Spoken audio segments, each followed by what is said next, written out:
بسم اللہ الرحمن الرحیم۔ شروع اللہ کے پاک نام سے جو بڑا مہربان اور نہایت رحم کرنے والا ہے۔ اسلامک ریفلیکشن کے سننے والوں کو میری طرف سے السلام علیکم۔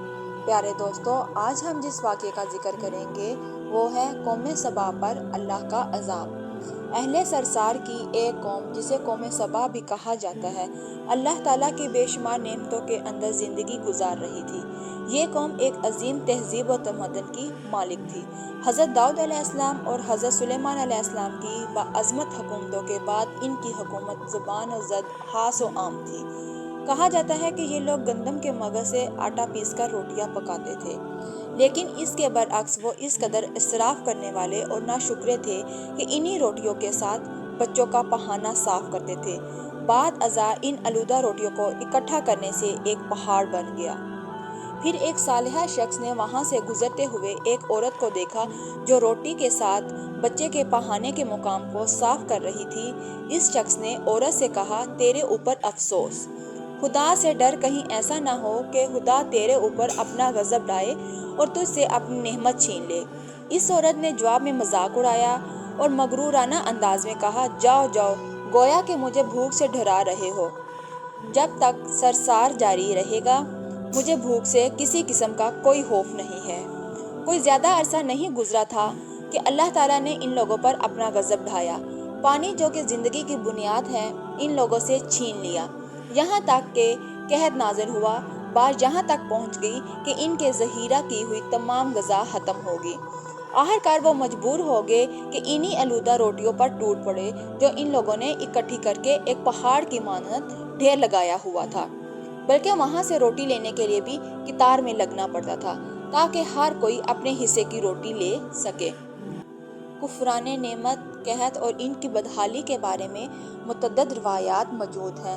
سورۃ نحل کی آیت نمبر 112 اور 113 میں یوں ارشاد ہوتا ہے، اور اللہ نے اس بستی کی بھی مثال بیان کی ہے جو محفوظ اور مطمئن تھی۔ اس کا رزق ہر طرف سے باقاعدہ آ رہا تھا، لیکن اس بستی کے رہنے والوں نے اللہ کی نعمتوں کا انکار کیا تو خدا نے انہیں بھوک اور پیاس کا مزہ چکھایا، صرف ان کے ان اعمال کی بنا پر جو وہ انجام دے رہے تھے۔ اور یقیناً ان کے پاس رسول آیا تو ان لوگوں نے ان کو جھٹلایا، تو پھر ان تک عذاب آ پہنچا۔ یہ سب ظلم کرنے والے تھے۔ اسی قوم سبا کے بارے میں یہ بھی مشہور ہے کہ ان لوگوں نے اپنی زراعت کو بہتر طور پر کاشت کرنے کے لیے پانی ذخیرہ کرنے کی خاطر بلخ کے دو پہاڑوں کے درمیان ایک بہت بڑا بند تعمیر کیا ہوا تھا۔ سوراخ اور دوسرے پہاڑوں سے گزرا ہوا پانی اس بند میں آ کر وافر مقدار میں جمع ہو جاتا تھا۔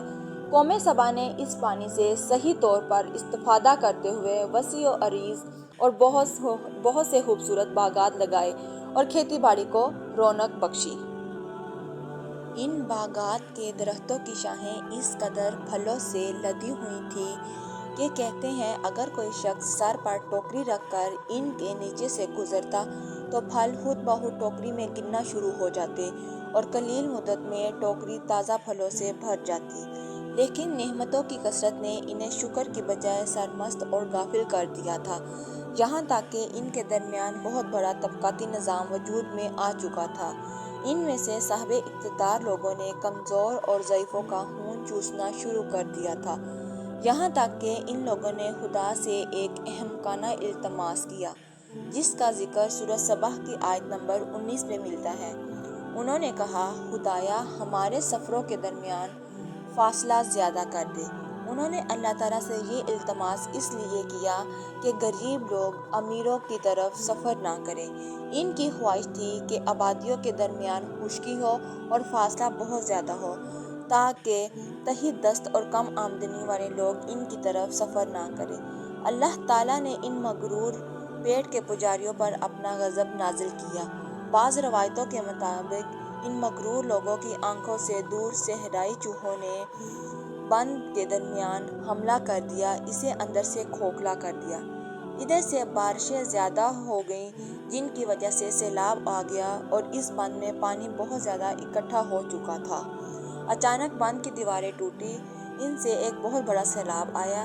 جس میں تمام دیہات، آبادیاں، مال مویشی، باغات، کھیتیاں، ان کے محل اور گھر پانی میں غرق ہو کر نابود ہو گئے۔ ان کے باغات اور زراعت میں سے صرف بیری کے درخت اور کچھ جھاڑیاں ہی بچی تھیں۔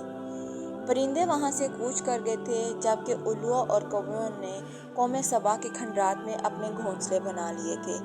اس بات کا ذکر سورہ سبا کی آیت نمبر 15 اور 16 میں ملتا ہے، اور آخر میں سورہ سبا کی آیت نمبر 17 میں قرآن کریم میں اس واقعے کا نتیجہ یوں نکلا ہے: یہ ہم نے ان کی ناشکری کی سزا دی ہے، اور ہم ناشکری کے علاوہ کسی کو سزا نہیں دیتے۔ پیارے دوستو، آپ کو یہ واقعہ کیسا لگا مجھے کمنٹ سیکشن میں ضرور بتائیں، اور اسے اپنے دوستوں کے ساتھ شیئر کریں۔ شکریہ۔